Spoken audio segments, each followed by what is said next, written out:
Hey, welcome to On the Record with Chaii, a Play It Strange podcast. I'm Chaii, artist, producer, creative director, and a Play It Strange alumni. We're here to unpack different corners of the music industry, one step at a time. Let's go. Joining us on this episode is Jess B, a well-seasoned performer who has brought Afro-inspired sounds to stages at Northern Bass, R&V, Laneway, Splore. She performed her track Power with Coldplay and recently supported Kehlani on her Crash World Tour, making her one of New Zealand's most exciting voices on the global stage. Here's our chat with Jess B. Yay! Hi. Hello. Thanks for coming on. Thanks today. for having me. Man, so excited to get into this. Let's and go. Talk about live performance. Can we rewind and go back to, do you remember the first time you ever performed in front of an audience? Or Ever? First time you ever performed. And what was that like? Yes, I remember it very clearly. I had, not a song to my name. A friend of mine, Simba Diallo, who was a part of a rap group back then, he had like an EP release. And I think I'd started uploading stuff on SoundCloud and that was it. And he just asked if I wanted to do a gig. So I said yes, had nothing. I'm pretty sure I would have just made my backing tracks and performed for who knows how long. I don't remember how many songs, but it was very much baptism by fire. I had no experience, no idea, and I just kind of did it. So shout outs to him actually for putting me on. And glad you did it, right? Yeah, and then the second one was with you. Get out. Remember that gig we did in the woods when there was 3 people there? God. Yeah, that was my second ever gig. I didn't know. I thought you'd been gigging for ages at that point. You were so good. Thanks. See? Just let's not deep try in. and find the videos though, because I fear we might be. I've not seen any videos of it. It might resurface, but it's okay. There's some scary videos of me from back in the day. You were really, honestly, you seemed so confident and great. I don't know what was going on internally, but externally, I'm good at the pretending that I'm confident part for sure. So we just always pretend. Yeah, pretty much. Fake it till you make it type Fake thing. it, keep faking it. Yeah. Fake it till you make it a bit further, then fake some more. Speaking of confidence, what are some things you do, whether it's mentally or physically, to keep yourself in a healthy confidence, keep yourself confident? What is the key to confidence?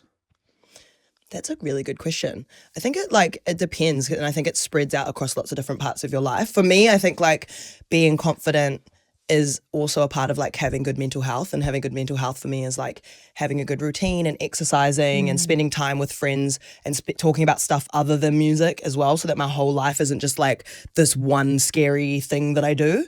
I think that helps. Yeah. Then when you go into music related stuff, it's kind of okay, now I'm at my job. And it's not consuming your whole thing. But in terms of music specifically, I would say just having a team around you that you enjoy spending time with and you believe in them as much as they believe in you. I think that cultivates this team environment. Sports, where it is like sports. Yeah, where you've all got each other's back. And I think that you know, if I'm confident in my drummer to go on stage and kill it, and he's confident in me, then it's this dual kind of exchange, and it kind of spreads out. Then you can have fun. Exactly. You have fun, people know you're having fun. Exactly that. But do you ever get nervous right before a performance? And if you do, or if there was a situation you were nervous right before a performance, how did you manage that feeling? Yeah. I have been so nervous that I think I'm going to throw up. I think prep helps. So feeling prepared, even if you're nervous about the crowd or the show that you're going to do, being able to know it's cool, we've done this before, I've got it. That's always helpful. But I tend to get the zoomies. I will be doing I'm warming up. I'll be doing sprints and shit. Doing hype yourself up. Exactly. Yeah. I don't know. Letting that energy move through me and not kind of sit with me. I don't know if that's normal, but that's something that helps me. But sometimes it's you go on and you're still nervous. You know what I mean? There's definitely been times where I've been nervous. I can feel it on stage, especially if you're doing something new. Anytime, when I started trying to sing on stage, singing, I could feel, I could feel it, more so than I would with any of my other songs, because it's a new thing. So I think you kind of have your checkpoints, and then once you've done that enough, you clock it, you're less nervous for that thing. And then you have a new thing, and then, So Just do it. Channel it, do it. Don't let it stop gotta do you. it. And sometimes I feel like the nerves can be a little bit of excitement as well. Yes. Like you're excited to do this thing and then it's a bit confusing because you're like, oh, it's excitement and it's nerves, but it's also I'm doing this new thing. Yeah. Well, technically it's the same feeling, right? It's just how you frame it. Yeah. Excitement and being anxious or nervous about something. I definitely agree. It's exciting. It is exciting. I can so relate with that. Yeah. The singing part. Yeah, mate. Mate. Deep end, you know? But glad we did that because it's a new skill in the toolbox of the live performance. Do you remember your first ever festival set and how did you get on the bill for that? Yeah, I remember like all of the first things I remember so clearly. Like, I played at Northern Bass. So me and my good friend Ruby Doo, we performed at a fundraiser gig, and the owner of Northern Bass, Gareth, happened to be there. So again, this was like before I think I had one song out at this point. Had never done a festival, but it was like one of my biggest goals. He came up to us afterwards and was like, do you two want to do a set at Northern Bass? Obviously, we're like absolutely gagged about it. We say yes. And then the day before we were supposed to play, one of the acts, I think it was TK Maitza, was supposed to play on the Jungle stage at like 8 p.m. or something, and she couldn't make it. And so Gareth called us and was like, hey, do you guys want to fill in? So like my first ever festival set was in front of like that whole Jungle stage, like at prime 8 p.m. time. prime time. Like that's it was like thousands crazy. of people. Yeah. So it was pretty crazy first festival slot to do. Again, baptism by fire. Like I just be in these scenarios where I'm like, well, it's now or never, like, let's go.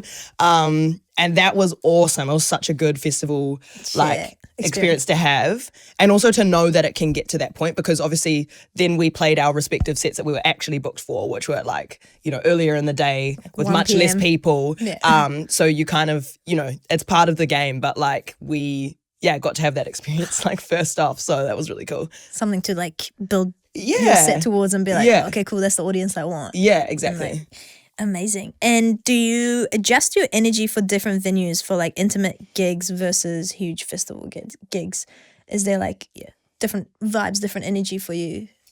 100%. Yeah. I think like I love both. I love performing in general. I love both. I think that like the way that I perform at festivals is a lot more like high energy, high tempo, like I'm catering it to the crowd and like, you know, keeping people entertained, and like usually I'll have like dancers or my band with me. Whereas the intimate gigs, especially if it's like a Jess B gig, so people have come, they've paid their well-earned money to come and see me, then I feel like there's like a lot more room for kind of like the more intimate songs. And so I usually, when it's one of my gigs, I perform songs that I wouldn't normally at a festival set, like, you know, the more emotional ones, or like the ones that are slower, or the ones that are like, you know, have a more of a message to give. And there's something really special about that, like in a small space, and everybody's like, you know, there because they support you, and you actually getting to like see faces and like actually engage with people and connect with them. So I think that's my favorite.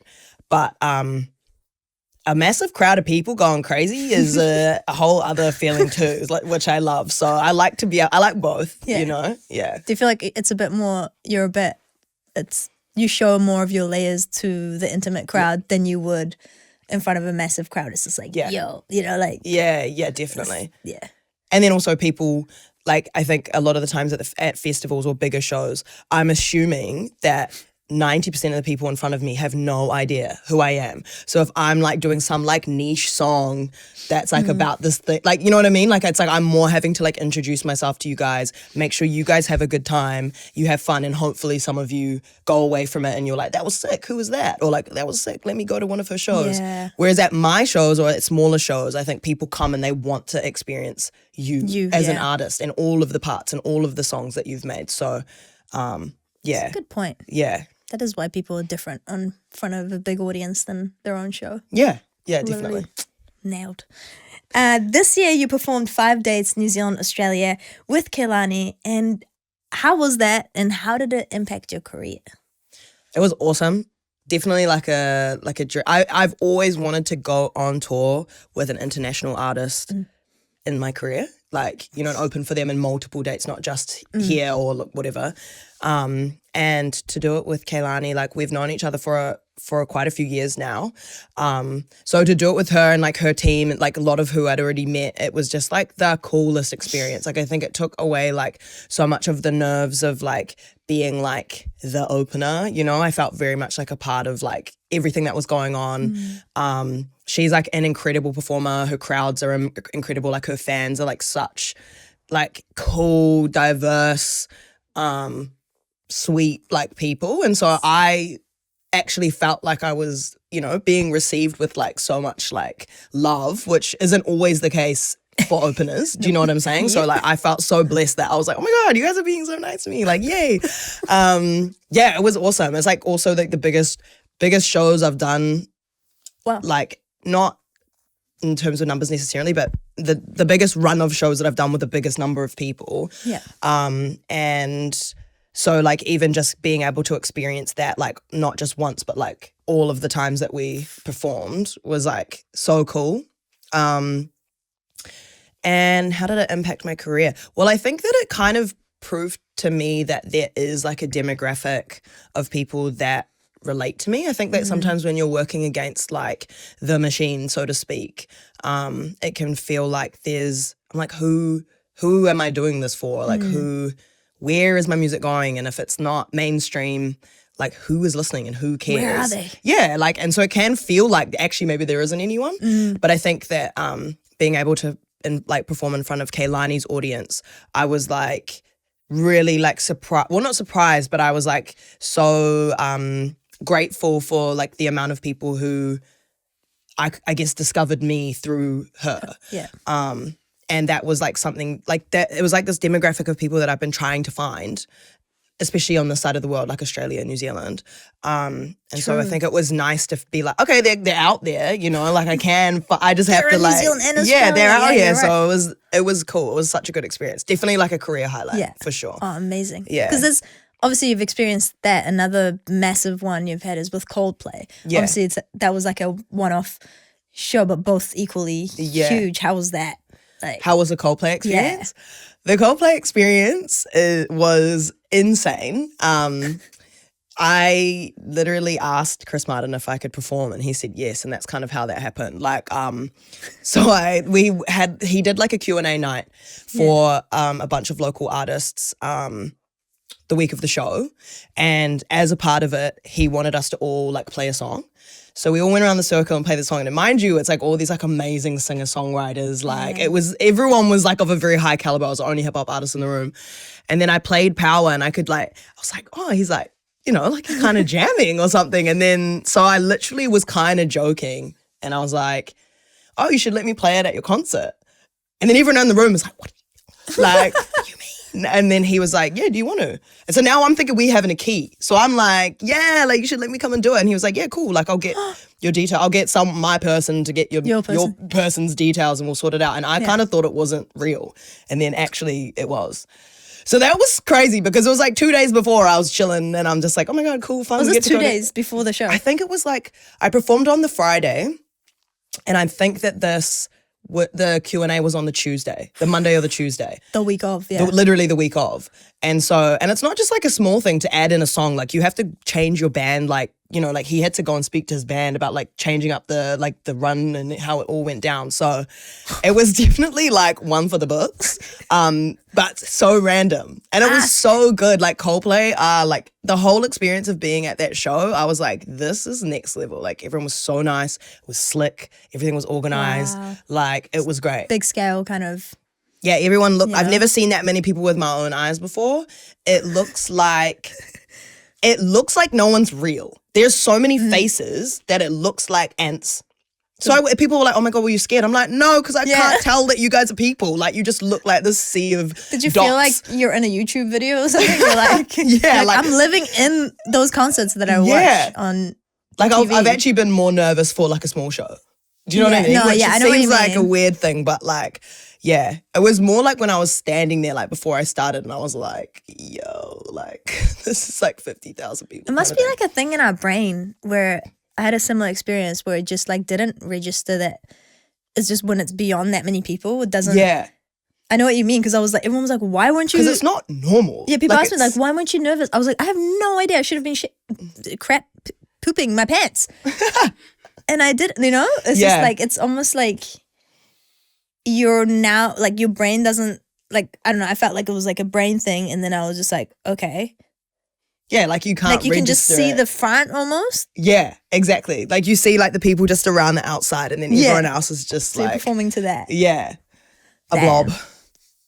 That's so sick. But yeah, it was so sick. Ask and you shall receive. Again. That's what I'm saying. My whole thing is closed mouths don't get fed, and like maybe it's a bit cheeky of me to have asked, but where was I? I was on stage with Coldplay, so This has been moral of the story. Every single chat I've had with everyone, it's been just whether it's been like a massive moment in their career or just their whole career has been multiple situations where you've asked.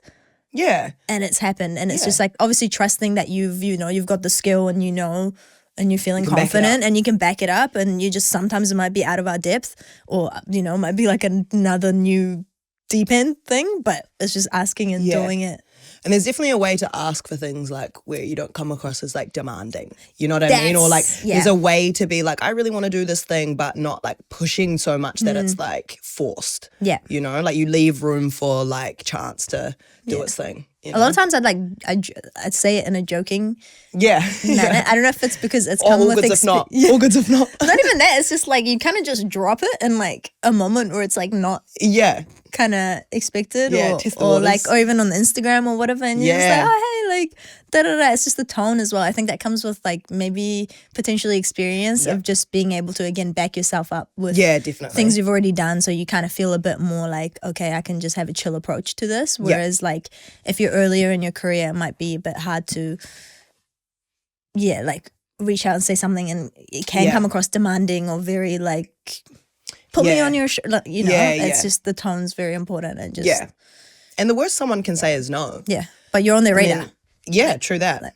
And no isn't even a bad thing, because it's like, okay, cool, I wasn't going to do it either way. You know what I mean? Like, it's like if you ask, you're not losing anything by getting a no. You can only gain from it. You can only gain from it, Speaking of being told no, has there been times you've been told no or rejected, or not rejected, how do you say it? Turned down in your career? Like, it doesn't matter what part of the career, it doesn't matter, but just like, how did you deal with that?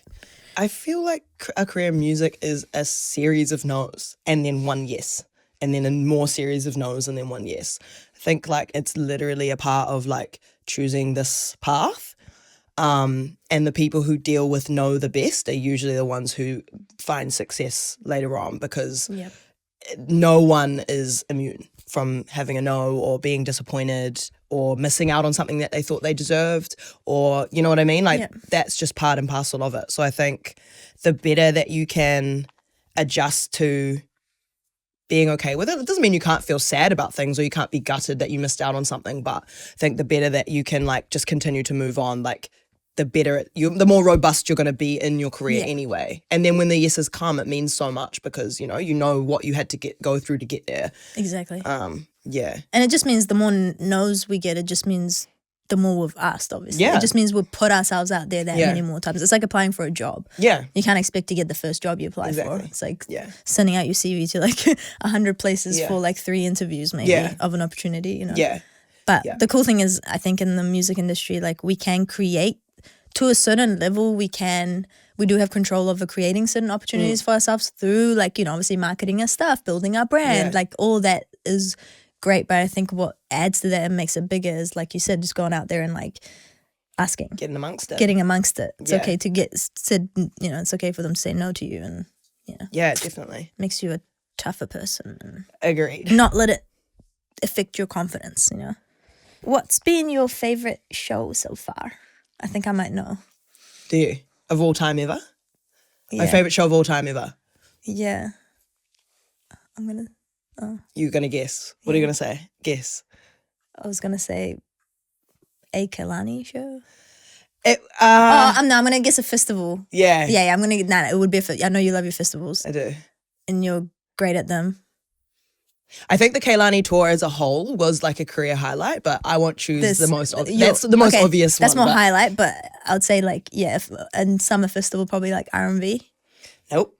Northern Base. Nope. Oh, Electric Avenue. Nope. Explore. Yeah, Explore. Explore. Sorry, I knew it was Explore. Oh my Explore, God. like the first time I ever, Yeah. so the first time I ever played like Explore on the main stage, John Minty, like who owns Explore, he like put me on at like 10 p.m. I think it was 10 p.m. on the main stage, and it was the first time I'd ever played a festival in the dark.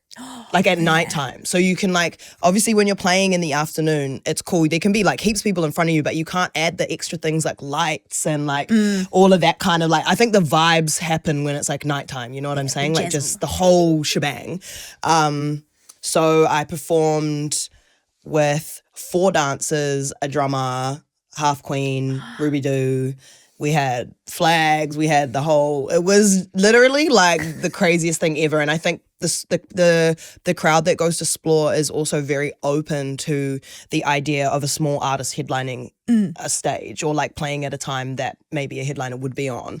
So it was like a great opportunity for us to like kind of like have that moment and have that experience, even though like I guess at the time or still we're just smaller artists in the grand scheme, you know what I mean? But so good to show that locals have talent as big as the internationals. Yeah, and that's one of the reasons I love Explore, because it's just like anything goes, you know, there's no hierarchy to it all. There's just like great artists playing great music at all different times. So but I've had fun at every festival that I've played, to be fair. Yeah. Oh, Explore's up there. I love Explore. Super fun. Yeah. Rewinding back to resilience. We didn't really talk about resilience, but how do you stay so resilient in this industry? Like, what would you? How do I stay resilient? I cry a lot. The cancer and I movies. complain to my other artist friends. Like Paige sitting over there. Paige knows all my secrets, for real. I think it's like like I said before, like having outlets that aren't music related. Whether that's sport, exercise, family, friends, you know, whatever it is, making music that has no purpose. So like I think I like to be creative even if I'm like, this is never gonna see the light of day. So then it's like, it's not like my whole life is riding on me making like the best song in the world. It's just like, if that happens, then great. But if not, it's cool. I was doing it, like I'm doing my thing anyway. Crying, journaling, talking to friends, you know. Being honest with your feelings. Being honest, yeah. I think actually being honest is a huge part of it, because like the reality is that no one has an amazing time all of the time. It's actually really hard, like a lot of the time. It looks like it's lit. On socials? Here we go, we're at another party, another festival, look at you guys, wow, you must make so much money, all of that. And it's like, no, the reality of being an artist is that so many of us are here for the love. And it's not as, you know, full of the glitz and glam as it can appear. And I think being honest about that also helps your expectations to be managed, right? Like and if you're able to be realistic about where we are and what we're doing, it's easier. Yeah. I don't know if that makes any sense. No, 100%. Yeah. I've always said, for me, like even very early on in my, like in music, I always told myself, I was like, I will always do this for the love of it. Anything that comes from this is cherry on top. Yeah. So my mentality's always been like, I've always had goals, and like I'm always a big believer of consistency, working hard, like all that stuff. But I was like, just not having that pressure on yourself of just like, this industry should give me these things. Yeah. Takes away, like it just makes it way more fun. And you've told yourself you're okay with continuing to do this no matter what. And I think that energy and that vibe just attracts a lot of like good things to happen. Yeah. Like, and and you can't be everyone's cup of tea. No. You know what I mean? So it's more about like finding people who like you rather than fighting with the ones who think you suck because you're never going to win them over. Like, you know what I mean? So it's more about just like focusing your energy on the people who actually relate and actually support what you're doing. Yeah. And do it for yourself. And do it for yourself. Then you attract the people who are like you. Exactly that. Yeah. Bunch of weirdos. So when you're planning a show and you're about to do a show or a tour, what are some things that you as the artist has to think about and do to work towards that or to organize it? Yeah, I think like from where I think it's like something that develops over time, because when you first start doing music, obviously, like I think I got paid $100 for my first gig. I got $100 for the one we did. It's more than what I was getting. What did you get? 0 for like 5 years. Oh, It's okay. well, I was promised $100 a few times.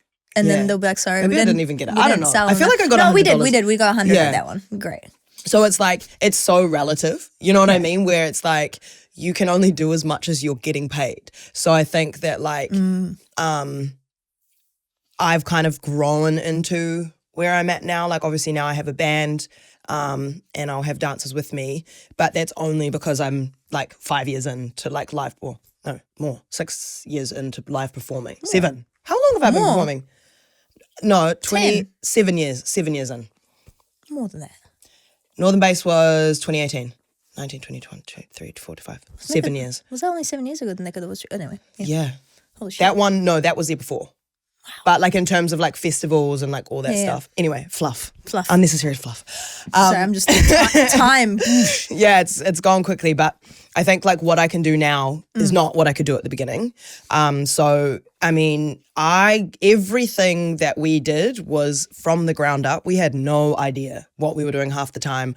Half Queen, who was my DJ for a large chunk of that time, shouts to her. She couldn't DJ. When we first spoke about her DJing, she hadn't started DJing. So it was like she came on board as my hype girl. Yeah. So she was coming on stage with me and she was like performing on the mic, and I don't know, I haven't seen any footage of that in a long time, but that might be really funny to watch now. But from there, she kind of took an interest in DJing. Yeah. And I was like, yeah, well, if you learn how to DJ, I would love for you to be my DJ. Like, I will guarantee that you can be my DJ if you start DJing. Yeah. So then obviously she started DJing. And so it was like very much like very grassroots, like the people around me who were interested. And then, you know, from there it was like, my first drummer, Tia, hit me up. Yeah. So it's a lot of people who kind of like come on board along the way and you make do. But I think now if I was planning a tour, obviously I'm thinking about a lot of different things. Like I'm thinking about openers, thinking about venues. You don't want to like do a venue that's too big and have a room be empty. You think about it's a lot to do with finances. I feel like touring and doing shows is so logistical rather than like what I would dream to do as a show, I simply cannot afford to do. So like maybe one day I'll get the opportunity, but until then it's just juggling like the money that you get versus the money you spend. Or like I've put my own money into a lot of live shows before, or I've done shows for free so that I could pay my band, you know, like there's a million different ways that you can like do it. But I think having people who are enthusiastic about what you're doing and wanting to come on for the long haul, not just for the moment, or, you know, like they actually believe in the journey and want to be a part of it and grow with you. I think that's like the best way to kind of tackle it. Because then, you know, their fees grow as your fees grow and like their skills grow as your skills grow and it's like quite nice and like moves along. Because you always want to give your best show, obviously. Every time you want to up your last show and you want to give, you know, a new experience or a big experience for your audience. Yeah. And I guess that comes with, it's going to cost more, or it's going to like, there's times where you can't afford to have your own sound engineer with you earlier on. So it's like, I've literally just like use whoever. Had one for Andre's my first ever sound engineer and I've had him for a year. Yeah, it's so much that it's many years in I have Yeah. a sound engineer. So it's like, It makes all the differences though. It's just like those investments of just like you said, it's like the team grows with you and then as you grow, and it's obviously like financial limits, but you can still put on really great shows with like these people that love what you do. They'll come on board with you. Yeah. And do you guys like rehearse a lot? Like what does the rehearsal process look like? So if you got a show coming up, is there a lot of like, obviously you've got other things going on in your career as well. It's not just you've got a live show coming up, but then you've got a release and then you've got all these other things. You've got travels for other, like a brand partnership or whatever. Like how do you what does that look like when you're about to do a show? Like, do you get in? Usually we kind of lock in like when we have stuff involved. Like I think obviously, I mean, you'd know like over time you kind of get to this point where you're pretty like, you understand how things go. And like, I think, you know, for me, like songs that I've been performing for a long time, the focus isn't necessarily on me rehearsing those songs over and over and over because it's like ingrained in my brain at this point. And it's more about the whole experience of the show and the band and making sure that they know their transitions and like working and reworking different like, you know, parts of the set or like the arrangement that the band is playing. Because I think there's so much stuff that you learn on the job.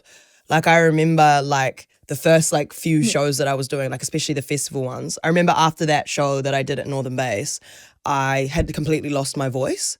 And then someone was like to me, yeah, Jess, you don't need to yell in the mic. Like just because you can't hear yourself. Doesn't mean that they can't. Because what happens is out the front of house will just turn you down. So you're yelling, but your volume is going to be the same out there, whether you're rapping or singing normally or whether you're like screaming. So it was like little things like that, whereas like I went on stage and did it wrong and then I figured out how to do it. It's also hard though. It's an energy thing though too as well. Like I feel like I had the same thing of like I go on and I just want to give it my own, hype people up. Yeah. And then you're like, ugh, and a mixture of not being able to hear yourself well. If it's like the monitors, you know, at this point you don't have your own monitors, person in your in-ears, you don't have that. So you're just like, just making do with what you have. Yeah. And then you're just like, okay, cool, I'm going to grab the crowd by even going louder. Yeah. And you can't hear it, so you're not controlling it as much. Yeah.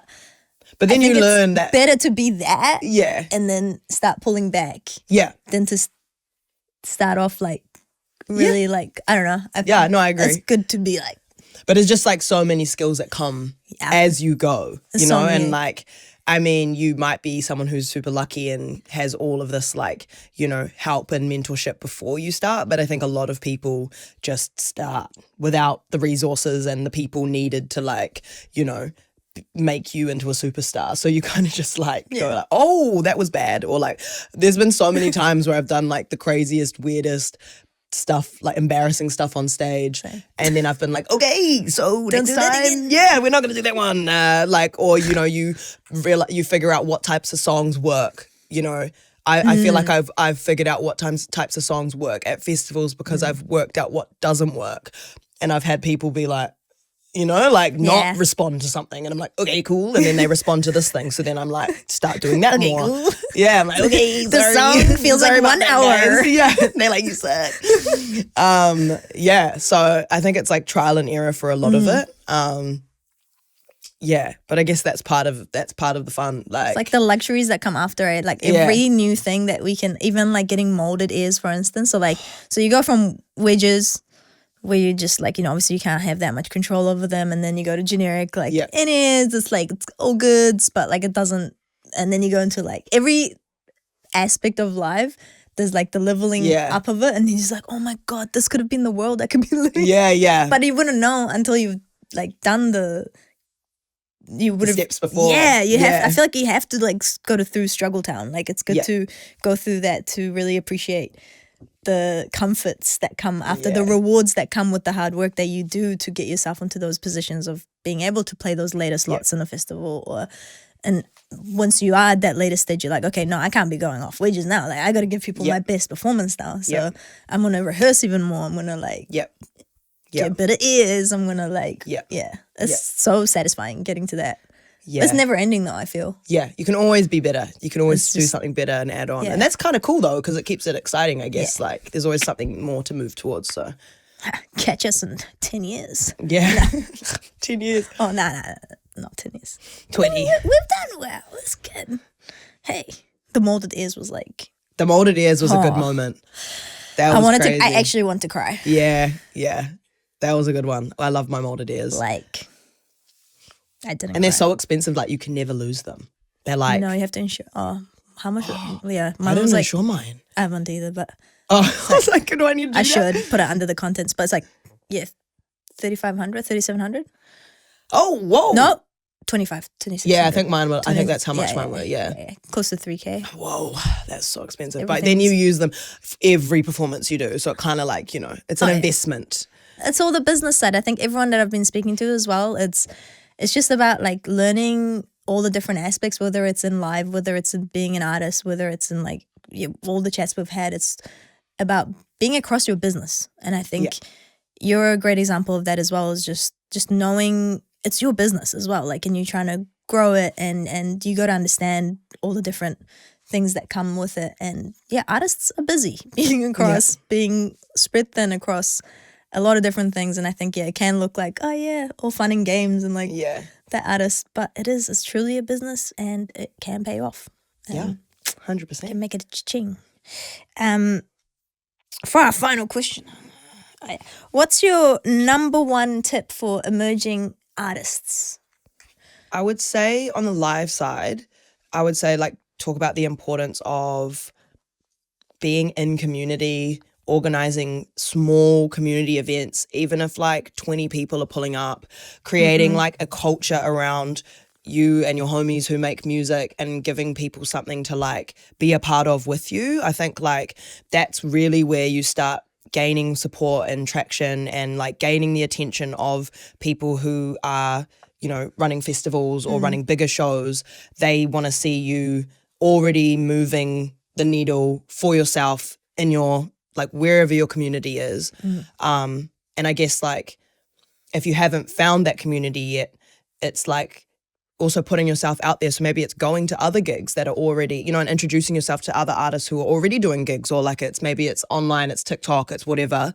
But like cultivating that community of people who you can perform with live is like, I mean, that's how we got started, I guess, like doing all of the like local Cyphers, open mics. Yeah, like all the local gigs in Central and like that sort of thing. And I feel like especially now when the music industry is like so saturated and it's really hard to get on radio, it's really hard to have songs that, you know, go number one, so to speak. It's like, I feel like I gained a lot of my fans in the early days from live shows because I wasn't on any type of rotation. I'm still not on rotation on like, you know, primetime radio or whatever. That's not what my music has ever been. So I think that I get so much from the live shows, and I would just, recommend that you just start somewhere. Say yes to everything, even if it's like feels weird or lame or you're performing to 2 people, it's just like kind of part of it. And you get the experience so that when you are playing in front of 1,000 people, you've done 50 shows to 10 people and now you're ready and you know how to, you know, do the things that you want to do, you know? So it all adds to something. Hard. Yeah. Agreed. Yeah. And on the artist side, I guess, like you said, just building that, both goes hand in hand, like building a community, whether it's through live or through community online or through just like write your songs and put it out and develop while you're online, like document your process, I guess, and not be worried about like looking back and seeing how you've evolved. I guess there's no perfect time. I feel like people wait for a perfect time to put out their best work. I don't even know who that girl was when I started putting out music. Like I'll look at my old stuff and I'll be like, who is that? Like, I'm like a whole lot of confidence, a whole lot of nothing. No, I'm just But you know, like you're allowed to change and you're allowed to grow. And if what you do now is not what you want to do in 5 years, that's cool. It's actually fine. There's no rules to the game. And like, I think people also like seeing a journey. Like people like to come on board and see someone develop and grow, and like, that's life, right? So. Yeah, I'm pretty proud of like when we look back to like the younger, you know, I'm just like, man, even though like obviously my music sucked, but like look back, I'm like, I feel like that. I'm really proud of it. If that step wasn't taken, I wouldn't be here. We wouldn't be in full-time music, like, which is a crazy cool thing to be able to say. Shout out to Baby Us. Shout out Baby Us. Wah. Wah. But yeah, man, Jess, thank you so much for being here today with your wisdom and telling us about a part of what you do, which is in that live side. Obviously, there's a whole scope of everything else. But thanks for having me. High five. Yay.